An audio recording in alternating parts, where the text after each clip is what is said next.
The Boston Strangler. I mean, that's a name that has been a part of true crime legend for over 60 years.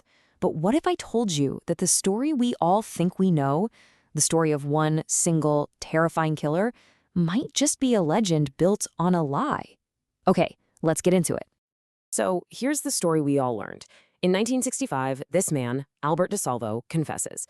And just like that, it seemed like the book was closed on one of the most terrifying manhunts in American history. It was the neat, tidy ending that a city living in fear really, really needed. But it wasn't even close to the truth. For 19 months of sheer terror, between 1962 and 1964, a killer, or maybe killers, stalked the women of Boston. The city was absolutely paralyzed with fear. I mean, women were buying new locks, they were buying tear gas, moving in with relatives, but the murders just kept on coming. So how did this legend of this one single, all-powerful killer, the Boston Strangler, even get started? How did it take hold so firmly in everyone's mind? Well, it all started with a signature. And this was what really terrified people. It wasn't just murder, it was theatrical.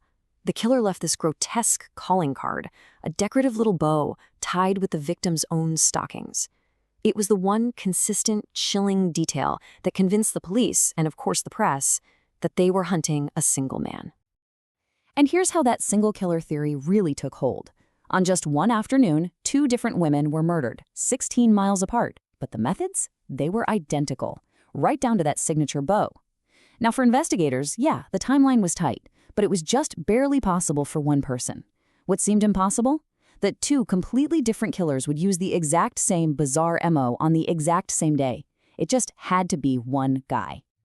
In the end, 13 women, ranging in age from just 19 all the way up to 85, would be linked to the Boston Strangler. 13 lives snuffed out behind the locked doors of what should have been the safest place they knew, their own homes. And then, just as the city was at its breaking point, a suspect emerged who, well, he seemed to fit the bill perfectly. His name was Albert DeSalvo. Now, DeSalvo wasn't just some random person. He was already in custody for a totally different series of sexual assaults. He was known as the Green Man, a con artist who would pretend to be a maintenance worker to get inside women's homes. His criminal history was so extensive and so violent, he seemed like a completely plausible candidate for the Strangler murders. And then, he confesses. We're not talking a quick, yeah, I did it. We are talking 16 hours of taped, detailed descriptions of every single one of the 13 murders. For the public and the police, this was it. This was the final piece of the puzzle. The monster was caught. Case closed. Right? But here is the multi-million-dollar question that just blows the entire case wide open. DeSalvo was convicted. He was sentenced to life in prison. But for the Green Man assaults, despite confessing to being the Boston Strangler, he was never, ever formally charged with a single one of those 13 killings. So, why not? Well, because as soon as investigators started to actually dig into his confession, they found it was full of holes. I mean, the official story began to completely crumble almost right away. Okay, just take a look at this. DeSalvo claimed he strangled one of the victims, Beverly Summons. But the autopsy report, it was crystal clear. She died from 22 stab wounds. That's not getting a minor detail wrong. That's getting the fundamental cause of death completely and totally wrong. And that was just one of the major errors. And this part is just astonishing. On the confession tapes, which were hidden from the public for years, you can actually hear the lead investigator, John Bottomley, say this directly to DeSalvo. So in private, the very guy taking the confession had serious doubts that it was even real. He thought DeSalvo was just getting all his facts from the newspapers. And then look at the victims themselves. You know, serial killers are almost always defined by a specific type that they hunt. But this, the ages are all over the map, from 19 to 85.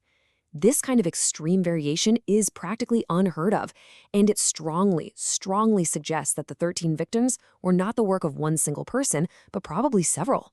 So for decades, the case was just stuck in this weird limbo. You had the public truth that didn't match the private evidence at all, and then, 50 years after the last murder, Science stepped in and basically rewrote the entire story.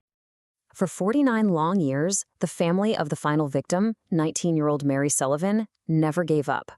Her nephew, Casey Sherman, fought tirelessly to get the biological evidence from his aunt's crime scene finally tested with modern DNA technology. In 2013, they got their answer, and it changed everything. The DNA proved with 99.9% certainty that Albert DeSalvo did kill Mary Sullivan. But, and this is a huge but, the evidence from all the other crime scenes, it linked him to zero, none of the other 12 victims. And this is the great paradox of this case today. The DNA bombshell didn't close the book at all. It actually made things way more complicated. It proved DeSalvo was a murderer, yes, but it also proved he wasn't the only murderer. He just wasn't the Boston Strangler of legend. Which, of course, brings us to where the case stands today, as a deeply complex and, for the most part, unsolved mystery. So now experts are basically debating three main theories. One, was DeSalvo just a copycat who only killed Mary Sullivan and then took credit for the rest to become famous? Two, was he just one of several different killers who were all operating in Boston at the same time? Or three, was the Boston Strangler a complete myth, just a name the media came up with that linked a bunch of unrelated murders together under one terrifying banner? The bottom line is chillingly clear. Science might have brought some measure of justice to Mary Sullivan's family, but for the other 12 victims, their cases are still officially open and unsolved. Which leaves us with the same haunting question that investigators were asking themselves way back in the 1960s. If the man who confessed wasn't the one and only Boston Strangler, then who were the real killers? And did they ever stop?